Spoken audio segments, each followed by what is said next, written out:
See on Fight Island, that last fight, and I even told him himself, I don't like this label of like old Conor, new Conor, whatever it is, but he kind of went back to his smack talking ways. But behind the scenes, he was still very chill. He's same guy that we've seen, fight in and fight out, and so I think he was pretty chill compared to what we've seen on stage or maybe in interviews. And Dustin's been the same guy, I feel like, since the WEC. So behind the scenes, not too much. You can tell, though, that they are literally counting the seconds until they can fight. There's a point where I think all of this becomes, okay, how much more do we have to do? So, when they're coming to me for interviews and I'm the last one, I'm like, I'm sorry, we're almost there. We're getting to the bottom of it. And so I think they're just veterans, so they know what it encompasses, and there always seems to be more and more and more. So you can tell they're just ready to get in the octagon, and they're kind of done with everything else. Yeah. It's interesting you say about like old Conor, new Conor. I think like everybody's trying to figure out like which version of Conor is. I mean, does it remind you of any point in his career, like where he is right now, or is this just something new?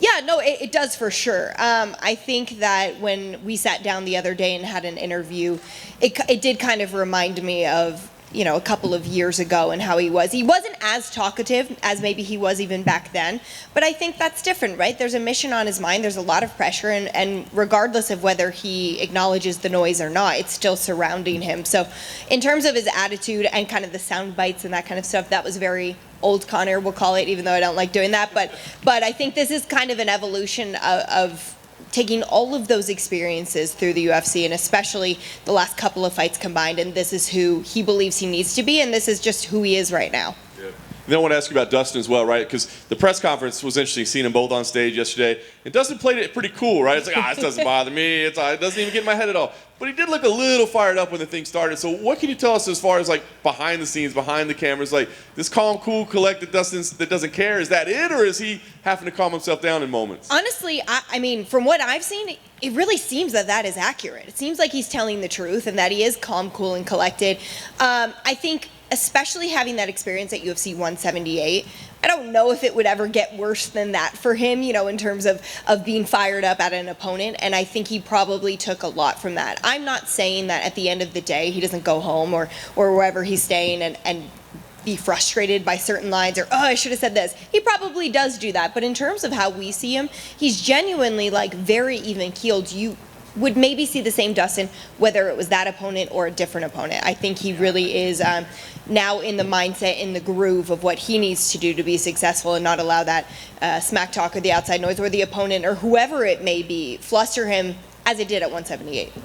Last thing for me, I want to ask you, I mean, obviously everything's about the main event, but is there a story or something that you've uncovered this week, or a personality, just something that like needs attention? Because you may get it on the broadcast, you may not. So give it to us now. What's one that people need to know about? Well, I actually love this Max Griffin and Carlos Condit fight, because Max said that one of the first fights he saw with the WC was a Carlos Condit fight. And he said, I saw him pacing and going back and forth in front of the camera, and he was snarling, and that was a guy I didn't want to just be like. I also knew I wanted to fight him one day. And so for a long time, that's been on his radar. And I think it's so cool because a guy like Carlos Condit, we all know how talented he is and all of his accomplishments. But I think there's something to be said for talents like that who have been able to be in the organization. Dustin Poirier is another great example, but be in the organization between the WC, UFC, Strikeforce even, for so long, right? So be at the top of the game and be dangerous for not just 1 or 2 years, not 5 years, but this is 10, 15 years in the sport where you are still putting the fear of God into the opponent that stands across from you. And I think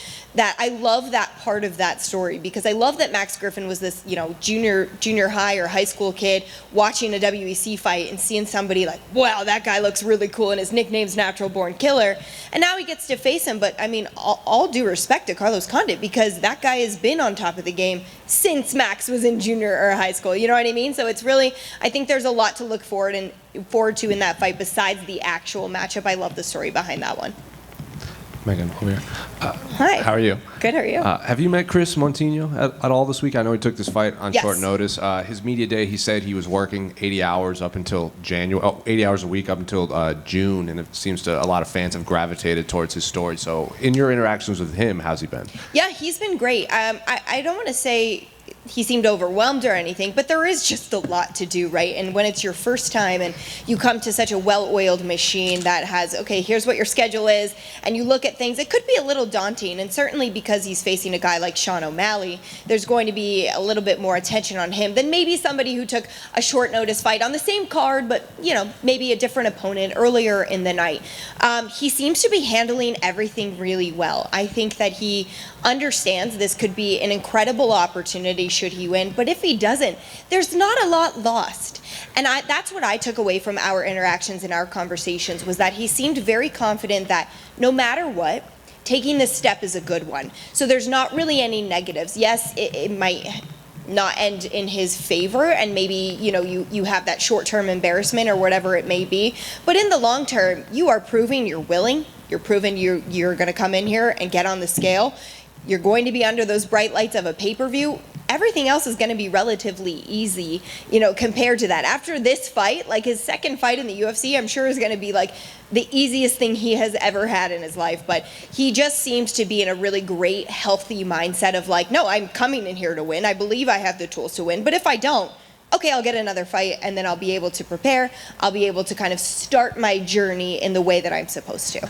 And finally, I know a lot of fans were happy to see the quote-unquote old Conor at the press conference, but I think some people thought he crossed the line a little bit by bringing in Dustin Poirier's wife into the trash talk. I'm curious, do you think that was a little over the line, especially with the tweets and he's saying she's DMing him and all this stuff? Yeah, I mean, I don't love when family members in general are brought in, because I am one, and I don't like being a part of it either. So, you know, I think that the Poirier family handled it really well. I actually laughed out loud when I saw Dustin's post, like me and hubby walking into the arena. I thought it was hilarious. No, I don't love it. And I don't think that it really adds anything. I understand why he was doing it, right? Like he's trying to probably get an edge somehow or fire Dustin up and sell the fight, which is also what he's so great at. So if that's what he thought he needed to do, then, you know, that's his decision. I could probably do without it, though, especially, like I said, considering the position I'm in. I wouldn't love it if it was me. Megan, a lot of this fight, the story has been around Conor not bringing Dee and the kids over with him. You've been around him this time and when the family is here. Do you see the difference that he's trying to make? And can you see it? Do you feel a different energy from him? Yeah, you know, it's funny. I mean, I wasn't on Fight Island last fight. I had COVID. But I'm here. And I will say, for the fights they've been around, though, no, I honestly don't really see that much of a difference in him, because I'm seeing him in atmospheres where he's already clocked in for work. So even though it's behind the scenes of an interview or walking into a weigh-in or whatever, he's still already kind of on the clock. But he told me when we sat down, he's like, listen, you can't want to go kill a man and be giving your baby a bottle and nurturing them. For him, it just can't, it can't be the same thing. I talked to Michael Bisping yesterday, and Michael's like, no, for me it was completely opposite. For me, I can 100% do both. But if Conor feels like he can't give 100% either direction, then I respect that decision. I think, though, in terms of his attitude or however he conducts himself, whether it's D or not, he seemed pretty much the same. Even back for Maymac, I mean, Conor Jr. was a baby. I remember they had a high chair or something in his dressing room, and he kind of seemed the same guy. I just think if he can take those distractions away, and maybe he realized something from the last camp, then if it benefits him, then all power to him. But he seems kind of the same guy regardless of who's around. Megan, to your right. You were open about kind of sharing your thoughts on the interaction with Stephen A. Smith a while back, and he'll be working this event. Are you going to be working with him at all? Well, not directly with him. We're on different desks, but I made a point to go talk to him the other day, and we had a really lovely conversation. I think there's just... he has a lot of jobs, right? So he maybe doesn't get to see everything as closely as other people who cover the sport or who are big fans of the sport. He was so kind. He completely, took it upon himself to be like, hey, it was my bad, and made it very clear he's not a UFC expert. He's not somebody who gets to even watch a ton of content. And so he was super nice, but I wasn't going to let us work a broadcast together on Saturday without making sure I went in there and we had a great chat. So Koss was there. Everything was good. Cool. And do you think it's important to kind of bring in, those, maybe bigger name analyst type figures that, maybe aren't the most educated about MMA, but to help them learn and bring in their audiences to mix a little bit? Sure. I mean, I know that there was mixed reviews when people saw who was all a part of the broadcast team, but I think, hey, anybody with a platform who's willing to do the work is important. I think that as long as they know what they know, right? They're not trying to go outside of any sort of realm of knowledge or try to claim to be experts in certain things that they're not. I think it can't hurt. I mean, they have huge platforms. People know them, and we have a lot of people who tune in for Conor McGregor fights that maybe aren't diehard UFC fans. Maybe this is one of 2 pay-per-views they buy in a year. So if they can relate, oh, I see Stephen A. Smith on there, that's cool, he's here, and they already know him, I think it only helps everyone else. I also think it's our job to try and help Max Kellerman or Stephen A. if they have questions, if there are things that they're not understanding, if this is, a new endeavor for them in certain regards, that we as the broadcasters who always do this every pay-per-view, that we're also helping. It was why it was important for me to talk to Stephen before we got to the arena on Saturday. I want to make sure that every person on this team is prepared, they're ready to shine, they have what they need, because at the end of the day, there's benefits from every person being on there, and we can all kind of elevate each other, and I think they'll do great. Team effort, right? Yeah, exactly. And then I just wanted to get your thoughts on the co-main event, because I wouldn't say it's flying under the radar, but as most co-mains to a Conor McGregor fight will. But Sure. just thoughts overall on Wonder Boy versus Gilbert. I absolutely love it. I love that we're kind of like nostalgic with this matchup, karate versus jiu-jitsu, even though obviously they're incredibly well-rounded mixed martial artists. I just think it's a really fun matchup. You'd be hard-pressed to find 2 nicer guys in the sport, which is always hard for me. I'm like, man, you're so happy for whoever wins and so sad for whoever loses, and I'll be doing, those interviews regardless, hand raised or not, but it's a great fight, and I'm excited for them to kind of steal the show. And I don't mean that I don't think the main event's not going to be great, but I think you're right. It's flying under the radar, but I think once they get into the octagon, their performance is going to be something that people walk away from the event making sure they mention. I'm looking forward to it, obviously, especially for Stephen Thompson, but there is a lot on the line for Gilbert. If he wants to climb back up that mountain towards a title shot, he needs to start with a win here, and I think he knows that as well. So I'm really, really intrigued by that one, both stylistically and because of the storyline. Definitely. Thanks, Megan. Yeah.